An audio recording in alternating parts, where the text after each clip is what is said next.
आमदारांनी केला शरद पवार साहेबांच्या या गुणाचा उल्लेख. ज्या ज्या नेत्यांकडून जे शिकता येईल ते शिकण्याचा प्रयत्न केला. शरद पवार साहेबांकडून हा महत्वाचा गुण घेतला की टीका करू दे, कोणी काहीही म्हणू दे, त्याला उत्तर देत बसायचे नाही, तर आपले काम करत राहायचे. राजकारण न बघता, आपला तुपला न करता सर्वांचं काम करण्याचा प्रयत्न मी करतो. महाराष्ट्राचे नेते आदरणीय एकनाथजी शिंदे यांनी ताकद दिली, यामुळे विटे शहर आणि परिसराच्या विकासाची भरघोस निधी उपलब्ध झाला. लोकशाहीर काय होते हे समाजाला समजले पाहिजे, यासाठी लोकरत्न अण्णाभाऊ साठे यांचे स्मारक उभा होणे अत्यंत गरजेचे होते. ते कार्य आज होत असल्याचे समाधान आहे, असे मत आमदार सुहास भैया बाबर यांनी व्यक्त केले. साहित्यरत्न लोकशाहीर अण्णाभाऊ साठे यांच्या विचारांचा वारसा जतन करत सामाजिक समतेचा संदेश पुढील पिढींपर्यंत पोहोचविण्याच्या उद्देशाने नेहरू नगर विटा येथे उभारण्यात येणाऱ्या त्यांच्या पूर्णाकृती पुतळ्याच्या चबुतऱ्याच्या बांधकामाचा पायाभरणी समारंभ तसेच अभ्यासिकेचे भूमिपूजन कार्यसम्राट आमदार सुहास भैया बाबर यांच्या हस्ते उत्साहपूर्ण वातावरणात पार पडले. यावेळी नगराध्यक्षा काजलताई म्हेत्रे, उपनगराध्यक्षा अमोलदादा बाबर, मुख्याधिकारी विक्रमसिंह पाटील, बांधकाम सभापती पृथ्वीराज पाटील, जिल्हा परिषद सदस्या डॉक्टर शीतलताई बाबर, मनीषाताई बागल, पंचायत समिती सभापती सुवर्णा भोसले, उपसभापती सुहास शिंदे, जिल्हा परिषद सदस्य हिम्मत जाधव यांची प्रमुख उपस्थिती होती.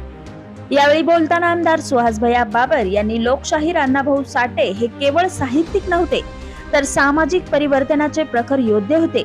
त्यांच्या लेखणीतून, शाहिरीतून आणि संघर्षातून वंचित, शोषित आणि कष्टकरी समाजाला न्याय मिळवून देण्यासाठी त्यांनी आयुष्यभर कार्य केले.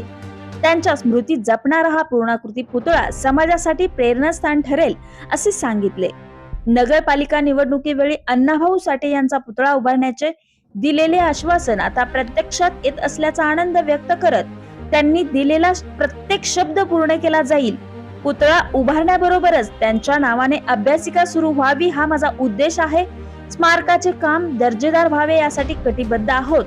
याच वेळी विरोधकांच्या टीकेलाही त्यांनी थेट उत्तर दिले.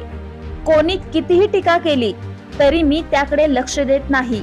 विटा शहराचा चेहरा मोहरा बदलण्याची भूमिका घेऊन सर्वांना सोबत घेऊन विकासाची कामे करत राहणार असा ठाम निर्धार आमदार बाबर यांनी व्यक्त केलाय. या कार्यक्रमातून लोकशाहीर अण्णाभाऊ साठे यांच्या विचारांचा वारसा जपण्याबरोबरच विटा शहराच्या सांस्कृतिक आणि शैक्षणिक विकासाला चालना देण्याचा संकल्प व्यक्त करण्यात आला. यावेळी आमदार सुहास भैया बाबर यांच्यासह मान्यवरांच्या हस्ते भूमिपूजन करून पुतळा आणि चबुतऱ्याचा बांधकामाचा शुभारंभ करण्यात आला. यावेळी कार्यक्रमाचे नियोजन आणि आयोजन नेहरू नगर येथील अण्णाभाऊ साठे स्मारक समितीच्या वतीने करण्यात आले होते.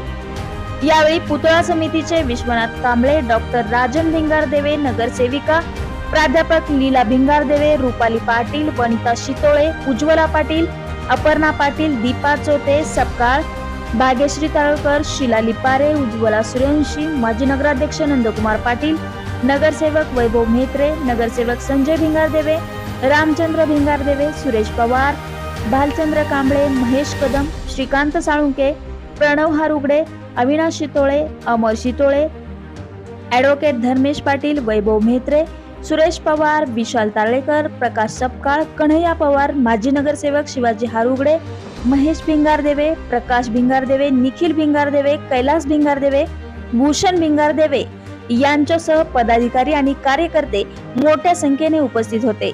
सूत्रसंचालन नितीन चंदन शिवे यांनी केले. पुतळा समितीचे उपाध्यक्ष दलित मित्र रामचंद्र भिंगारदेवे यांनी आभार मानले. बातमी संकलन संजय लकडे, क्रांती न्यूज, विटा. निवडणूक जवळपास 6 महिने पूर्ण झाले आणि मला ह्या विटे शहरातल्या तमाम लोकांना दिलेल्या प्रत्येक शब्दाची जाणीव, प्रत्येक शब्दाची आठवण मला कायम राहील. आणि आजही तुम्हाला ह्या व्यासपीठावरून शब्द आहे की जे जे शब्द आम्ही तुम्हाला त्या निवडणुकीचं निवेदन दिले होते त्यातला एक ना एक शब्द पूर्ण करण्याचा अभिमान तुम्हाला आज परत मी अण्णाभाऊ साठेंच्या तुम्हाला या व्यासपीठावरून तुम्हाला सांगण्याचा प्रयत्न करतो. शेवटी राजकारणात ठिकाणी मला अनेक जण विचारतात, मला मित्र सुद्धा विचारतात की ज्या वेळेला एखाद्या राजकीय मंडळीवरती टीका होत असते, टिप्पणी होत असते, अपमान होत असतो, बदनामी होत असते, तेव्हा सगळे अस्वस्थ असतात. मी मात्र कधी उत्तर दिलं नाही, कधी सोशल मीडियावर उत्तर दिलं नाही, फेसबुकला उत्तर दिलं नाही, कशाला उत्तर दिलं नाही. प्रत्येक राजकारणी माणसाकडे एक गुण घेण्याचा मी प्रयत्न करत असतो आणि मी हा गुण शरद पवार साहेबांकडे घेतला. तुम्ही काही शिवाय द्या, कितीही बातम्या केली तर आपलं काम आपण करत राहायचं.